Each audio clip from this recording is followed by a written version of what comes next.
Evian, it's great to see you on a very special day for you, in fact. Welcome and happy birthday. Oh, thank you, Will. Thank you so much. Hey, I know it's a big one, and I think it's incredibly appropriate for what you're doing with your new book, The Brain, From Knowing to Doing. It's absolutely brilliant.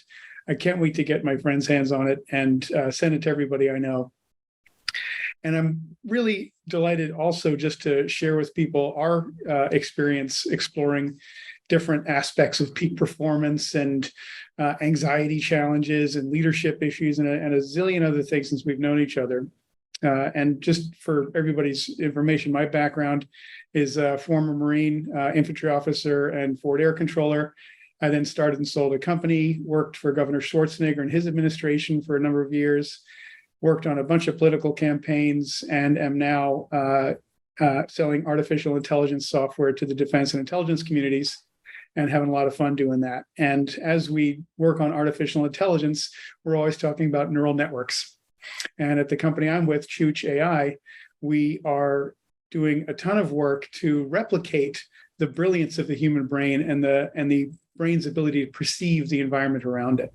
So all of your teachings to me over the years have been incredibly invaluable in this process. And so I'm eager to dive into what the book is about, what's the timing all about, and why it came out now.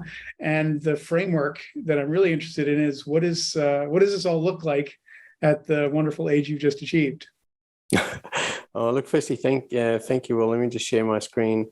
Thank you so much, Will. And of course, it's been an incredibly interesting journey. I mean, there are not many people I've met in my life who sort of ran all public sector in Sacramento and ex-Marines, but you obviously come from a fascinating family history that I won't go into now. But it's just been a great sharing and learning together, Will. And so today, what it's my 70th birthday, and I suppose the lens of this book is from the lens of 40 years of applied integrative neuroscience and kind of what really matters and where are the challenges from knowing to doing. It is clear that there's a wonderful history about wisdom. Wisdom can be found in many ways, but it's like with mechanism in the brain, the closer you get to mechanism, the more likely you will impact. And what my experience over the last 40 years have been, is that the more you bring together the elements, the key elements, emotional, rational thinking being first among them, the more you can rise up in that Maslow's hierarchy towards bringing together your brain insights, your knowledge, your experience, but most of all, your context to challenge your confirmation bias and find what actually works for you rather than should lists and well-meaning intention kind of generalities. So that's really the kind of aspects of the true doing. Sorry? The true doing. Exactly right.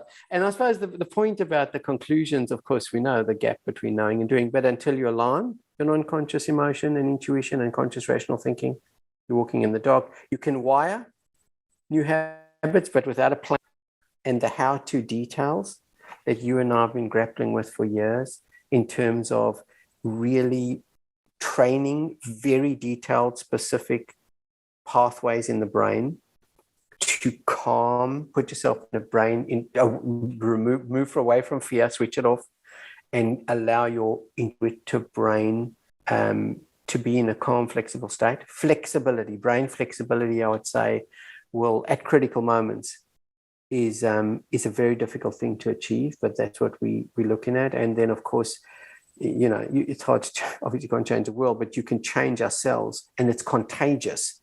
Change is contagious. So I suppose, Will, in answer to your question, I want to just throw it back to you. You've done podcasts with me in the Total Brain podcast, and now hopefully more in the Brain From Knowing to Doing podcast. But you told me a lot about your training as a Marine. And I'd love you to share the quote again with me that has sort of sharpened my thinking about how to take these details and tools and measures, biometric measures in the moment, but take them to a level that is very few people's frame of reference, or certainly wasn't as sharp in mine until your and my discussions kind of deepened. For sure. But what was your favorite quote there that you used in those podcasts? Well, I'm going to give it to you in two parts, if that's okay, because there's a foundation, which is what you're talking about. This came actually from Delta Force, which is the Army's ultimate, it's actually sort of cross-functional, but it's the Army's ultimate tool to take direct action very quietly. And they're really sort of the peak of the peak performers. And their fundamental operational model is brilliance in the basics. And their whole concept of knowing and doing is founded on what you're talking about, which is those daily immersive training modalities and methods to get you to the place where you are in that calm vagus state that you talk about. You are in that space between fight or flight and sleep, where you have that most flexibility to get to either one of those states, but not to operate in fight or flight all the time, which is so destructive, as we know. And the way they achieve brilliance in the basics is with that quote that we always enjoy, which is that amateurs train until they get it right. Professionals train until they can't get it wrong. Yep. And that is just, to me, the ultimate support for your method here of knowing and doing. Yeah, I love hearing you tell that story. I can hear it every time, and as the people in your network will know, that your family was involved in the early days of setting up Delta Force, and of course the thing that intrigues me about this is that frame of reference. Train till you can't get it wrong. Mm-hmm. It just sets the bar at the peak of the peak performance, like the equivalent of integrative wisdom. And it's the equivalent in training, and it's the training, as you and I have discussed, and maybe it's the last point I'll make in this sort of snapshot about the book, because there's quite a lot of in the book about this, is deliberate practice. The difference between peak performers, and between good performers is that not just what they train, it's the how they train. And that training is called, and is scientifically studied as, deliberate practice. The tiniest steps, fully consolidated, and getting feedback from diverse people so that you can optimize it. The difference between peak performers and other people that we see in the database and beyond, peak performers don't need to own the idea, and there's this different level of dynamics. They just go, give me what you got. I will iterate it and optimize it into my framework. And they know that even 0.1% of an improvement can be the difference between being the best peak performer and being an also-ran.